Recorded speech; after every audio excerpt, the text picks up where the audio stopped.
Can Catholics celebrate Halloween? Welcome to my channel if you're new here, and welcome back if you've been here before. If you wouldn't mind clicking the subscribe button down below if you haven't yet, I'd certainly appreciate it.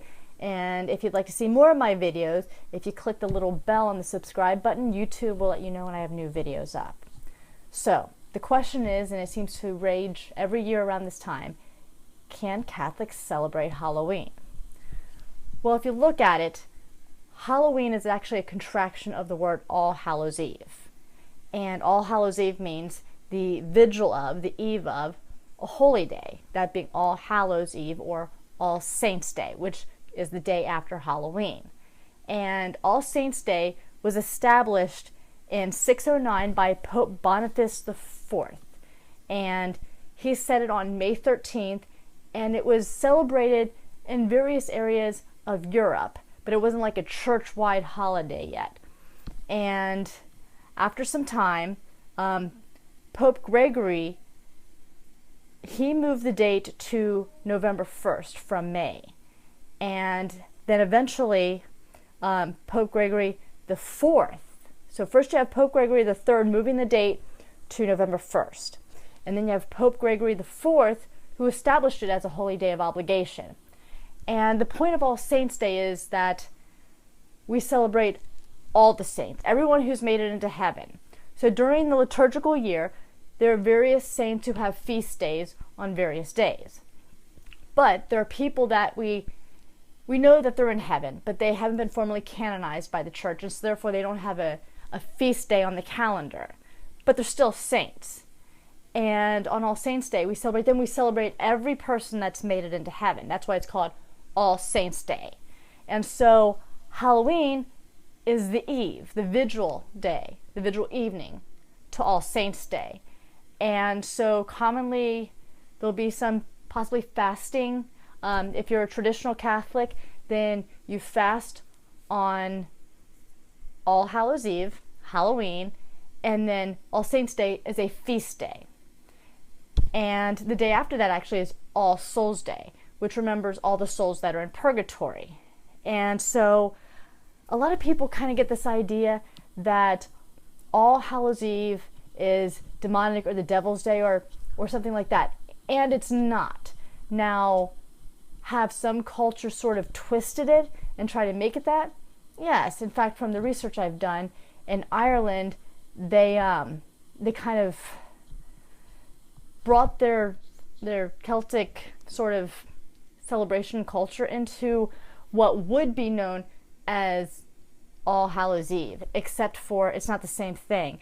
And Halloween can sometimes be confused with a day called Samhain. I think that's how you pronounce it. Anyway, but it's not even the same date as All Hallows Eve, as Halloween is. So they really shouldn't be confused with each other, because the point of the holiday is to prepare to celebrate everyone who made it into heaven. So clearly, if you're celebrating people who've made it into heaven, it's not the devil's day, and it's not a bad thing. And some of the contributions to this whole concept of Halloween being bad actually came from the late 80s and into the 90s, when there were problems with when kids would go trick-or-treating, threats of like razor blades and poisons and various other things being in their candy and in their treats when they went trick-or-treating. And the other factor was a fellow named Jack Chick used to make these Chick tracts. They were very anti-Catholic, and he spread propaganda with them saying about how Halloween was demonic, when in fact it really wasn't. Now granted, when you see kids going trick-or-treating, sometimes you'll see them dressed up in things that would not necessarily be appropriate for an All Hallows Eve, such as maybe witches or vampires or zombies, for instance. Those things, not really what it's about. And there are alternatives to this. For instance, my church, and I know other churches do it as well, they'll do a saints party where kids can go play games, get treats and prizes, and they're dressed as saints. In fact, they'll pick their favorite saint, maybe it's one that they've been studying during the year, but they'll pick a saint and dress up as that saint and they'll be at the party, and they'll usually have like a sort of litany of saints type of thing, where they'll go down a line and say which saint they are, who they're representing. And sometimes they'll even be prepared with a little statement about their saint and why that person's a saint and what they did and when they lived. And this can also be very good during trick-or-treating time at Halloween, that the kids can go around dressed up as the saint and be a witness to the faith. They can go, and when someone says, "Hey, what are you for Halloween?" and they can say, "I'm St. Teresa of Avila," or "I'm St. Vincent Ferrer," or "I'm St. Francis of Assisi," or whoever they happen to dress up as. And if the person's intrigued, they can give a little spiel about, "Well, my saint did this and my saint did that," and, give a little lesson that people might not otherwise hear. It's really a great opportunity for evangelization, and frankly, honestly, you can never start too young. And the root of trick-or-treating, for those who object to it, history shows that actually is linked to these things called soul cakes. When people would make these little cakes, it was a special recipe, and then on All Souls Day, which is the day after All Saints Day, I think I mentioned that before, it's for the souls in purgatory. And poor children would go up to houses, and people would have these soul cakes made.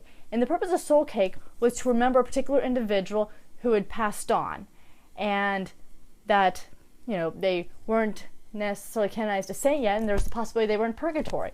So, with that cake, the person would, say a prayer for the person. And it was sort of a day of springing souls out of purgatory through our prayers, because that's why we're supposed to pray for the souls in purgatory, that they would be released and go to heaven. And so that's kind of the root of the whole trick-or-treating thing. Good things can be manipulated, or even if they're not necessarily manipulated, someone can try to put a bad angle on them. It's the same thing with the rainbow.